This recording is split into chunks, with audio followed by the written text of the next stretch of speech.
sound affect the spirit? I asked musicians Masood Ali Khan and Sheila Bringy. Masood plays a relatively new instrument called the hung.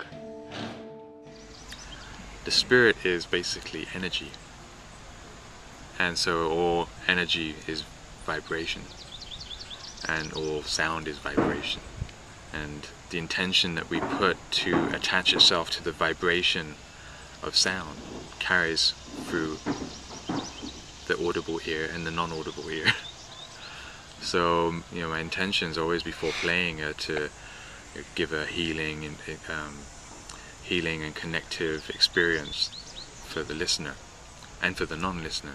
So I'm not just concentrating on the room, but for everybody, all humanity in the world.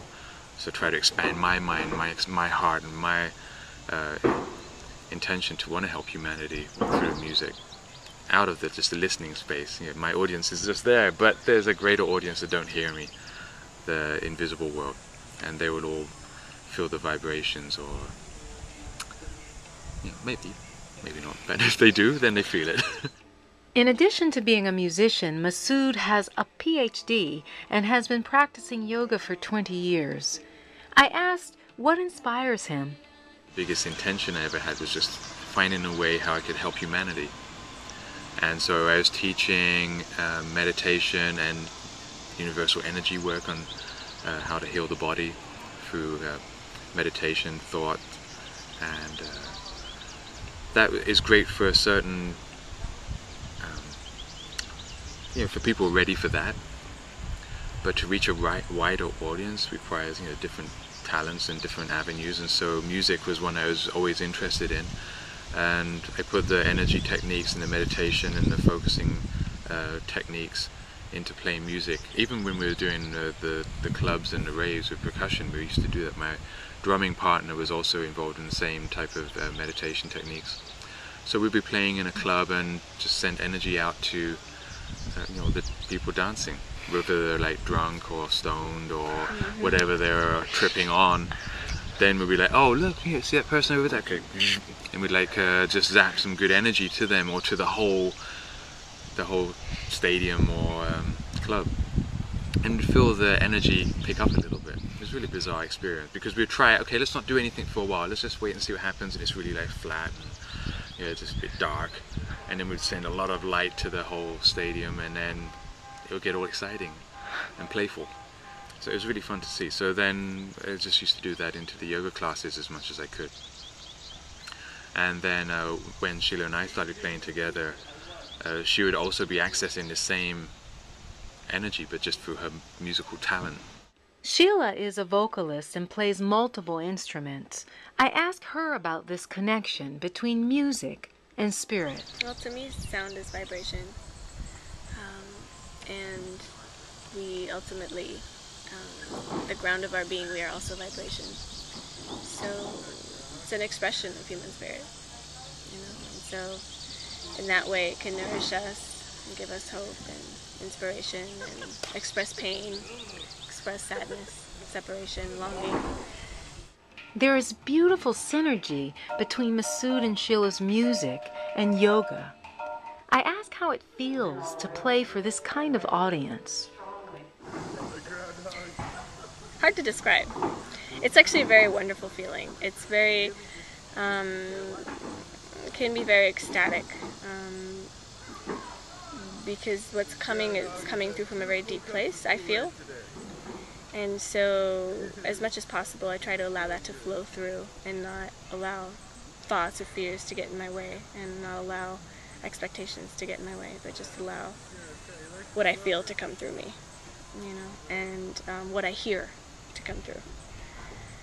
And so it's a wonderful feeling. The best feeling in the world, I think, is that moment of being in the flow. Sounds like yoga. Yeah, exactly. There's some pretty exciting experiences that happen in a class where it just, everything is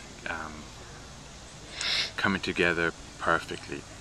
The energy of the students are receptive, the teacher is giving and inspiring, and you can sense that the room is very receptive and enjoying the music, and they are loving the mantras, and they're recognizing them or appreciating them. And then whoever we're playing together or with other musicians, or sometimes there's a big band on the stage, and there's an experience that there's just the energy is vibrating very, very fast, and it's very, very beautiful. And this experience of having bhavana, this emotional, spiritual, emotional sentiment or experience comes up. Because you feel like it's like a choking feeling. Yes, it's just very emotional, and just everything is beautiful.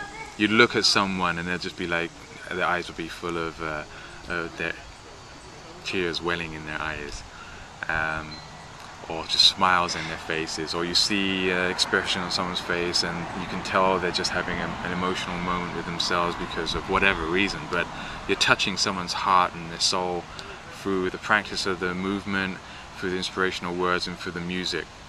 And then you realize there's this beautiful experience happening that whether it was one element less might not have created that experience. So it's a coming together of all the elements, which is yoga too. So it's like a mini yoga, bigger yoga, and grander yoga scale. And then when that whole room just is on the same thought process, like if we do a Loka Samasta Sukhinam Bhavantu, like a prayer for liberation, freedom for everybody to be happy, then you just feel it's going to come out and expand to the whole of the world, and either people are in tune with it or they're not. And if the ones that are in tune with it will just get more pumped up and feel it, and the ones that are not will slowly chip away at all their hard shells and melt it down until they'll feel it in their hearts. So